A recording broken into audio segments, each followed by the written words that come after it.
Over time, I realized that I wasn't just Vietnamese or Australian. I was someone who could understand generally how both systems work. The dual identity, I believe, created a strong sense of responsibility for myself. I feel connected to both country, to both culture, and I always believe that if you understand both culture deeply, you have the duty of help them to work better together. Welcome to Sea Effect, Ripples of Impact, a podcast series sharing the stories of Southeast Asian Australians and those connected to Australia from across the region, who are quietly shaping meaningful links between Australia and Southeast Asia. I'm Celine Dang, your host, and today I'm joined by someone who truly embodies that idea of connection in action, Betty Dang. She's a Vietnamese-Australian entrepreneur, exporter, and agribusiness leader based in South Australia. In this conversation, let's explore how her diaspora experience shapes the way she does business and how she builds bridges between Vietnam and Australia. Welcome, Betty. Thank you, Betty, for joining me today. And before we talk all about business and other things, can you share a little bit about yourself, your journey from Vietnam to Australia, and what first shaped your connection to both countries? So I was born in Vietnam and grew up with very strong Vietnamese value around family, respect, and resilience. In 2007, I was lucky enough to go to Australia to study my master's degree in agriculture, food and wine business at the University of Adelaide. When I moved to Australia, I gained a second lens that's shaped by openness, fairness, and institutional trust. So my education and my early career in Australia didn't just give me qualification. They gave me a way of thinking about accountability, about long-term planning and doing business properly. Over time, I realized that I wasn't just Vietnamese or Australian. I was someone who could understand generally how both systems work. The dual identity, I believe, created a strong sense of responsibility for myself. I feel connected to both country, to both culture, and I always believe that if you understand both culture deeply, you have the duty of help them to work better together. That's lovely. So you start by studying in Australia, and then you build your career here. So what the time here helped you and shape the way you work with Vietnam in particular? So Australia gave me much more than technical skill. It gave me value. So Australian business culture emphasize trust, compliance, quality, and long-term reputation. So those principles now guide me in everything I do in Vietnam these days. I don't see trade as a quick wins. I see it as a relationship building over time. Australia also helped me to see the real potential of two-way trade. Vietnam isn't just a destination market. It is a partner for Australia. My business in food and wine grew from that belief. I think Australian business, producer and Vietnamese consumer can meet in the middle through trust, transparency, and mutual respect. That's great. So your business is around wine and food and agriculture. As I know, wine is sort of very competitive industry, right? Especially in Vietnam. There are quite a lot of wine businesses coming from different countries. So what is the market for Australian wine, and is there any challenges for you to enter Vietnam? So Australian wine and food are world class, as you know, but success in Vietnam isn't just automatic. It is translation, and it is a challenge that we as an exporter and as a wine producer have to come past and then try our hardest to enter. So Vietnamese consumer don't just buy product, they buy story, they buy the relationship and the meaning in each product we produce. So Australian product have to align with Vietnamese value, hospitality, gifting, celebration, and respect for the origin to make sure their brand had a good position in the market compared with other products from other countries. What really matters is trust. You can't approach Vietnam transactionally. Long-term commitment, face-to-face engagement, and cultural understanding are what turn a good product into a successful brand, I believe. Yeah. Could you share a little bit about the scale and the growth over years in building and also maintaining the wine business in Vietnam? What growth represents to you? So when I started my export business, it is just one relationship over the time, one distributor, one importer, one conversation. Sometimes really boring. Over the year, that has grown into a network of multiple distributor and partner across many different regions in Vietnam with increasing volume and brand recognition. But for me, scale isn't just numbers. Scale in Vietnam means trust that compounds over time. It means job created. It means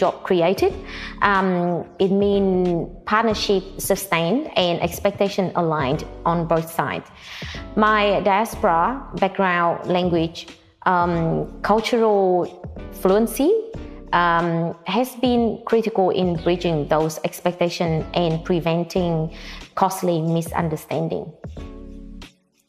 That is great that you mentioned about the diaspora experience, right? So how do you see diaspora community contribute to the relationship between Vietnam and Australia in particular, and maybe Australia and Southeast Asia region in general? Yep.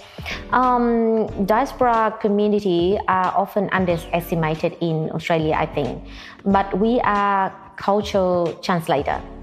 So we reduce risk. We understand unspoken cues that don't appear in contract.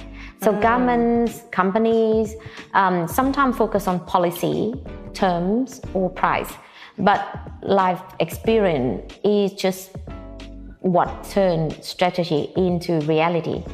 So if policymakers listen more closely to diaspora voices, they would unlock faster, more sustainable trade outcome, especially in the complex market like Vietnam. Great to hear. So, again, go back to the wine industry. It's very male-dominant sort of industry. How do you explore it? How did you experience it? What are the challenges? And, what is the value of women you see in terms of leadership in this very competitive and male-dominant industry? Yeah, I have to say agriculture, wine, food, and also export businesses is really, really tough job in Australia, and I believe in other countries as well. A lot of traveling, long hours and things like that. So it is very male-dominated industry. So navigating that space has required resilience and consistency. As a woman, I found that the relationship skill, emotional intelligence, and long-term thinking are very powerful strengths. My leadership style is collaborative rather than transactional, and that resonates strongly in Vietnam. So my advice to young women is build credibility patiently. Nothing comes easy and nothing comes quickly. So trust your instinct and don't underestimate the value of your perspective. That is great to hear. So that's an advice to young women. If I ask you for an advice for Australian business who would like to enter and explore Vietnam market, and also one advice to policymaker, what would it be? Yeah. I always say to the Australian businesses, please be patient, no rush. Vietnam rewards partnership, not shortcuts. You don't go to Vietnam and expect tomorrow you export a container of wines. It has to take time and slowly slowly build up the relationship. So we should invest time, listen carefully, and commit to long term. To policymaker, I think listen more to community voices. We sit at the intersection of culture, commerce, and trust. So consistency matters more than hype, and relationships matter more than deals. Lovely. So looking ahead into the future, what sort of Vietnam-Australia relationship that you would like to see, you hope to see, and how do you see people like you, me, having lived experience in both countries can contribute to that relationship? Yeah. Honestly, I hope to see an Australia-Vietnam relationship built on the shared prosperity and mutual respect, and not just trade volumes. So communities like mine are long-term steward of that relationship. We carry knowledge, we carry memories and responsibility. My goal is pass the experience to the next generation so they can build even stronger bridges. That's what we can do today. Thank you so much. That's Thank you so lovely much. to hear. Before we close, from the conversation we had before, I know that you have something special to introduce to Vietnam this year from Australia, which also linked to the cultural aspect that you mentioned before. And that's why we have some bottle of wine here. Could you please talk a little bit about that? Yes, so this is our 3 special products of this year. Every year that we celebrate Vietnamese New Year, lunar calendar, and next year will be the year of male fire horse. So that's why the symbol is a horse, the red horse, because it represents fire. It's always something for Vietnamese. We feel like it is memory, it is a culture in our blood. So just looking at that, it brings us the sense of happiness. And enjoyment. So I hope people will like this product. This product also, the wine is also specially designed for Vietnamese market based on the Vietnamese taste preference. Yeah. How special it is. Yeah. And the next product near you, this is non-alcoholic drink. It's made from 100% wine grapes. Very refreshing drink. I think, I'm been doing and producing this product for over 6 years. And very good feedback so far. And it's one of the product, the best-selling product for us. Next to me is the product they have very special name. It's called Sweet Kisses.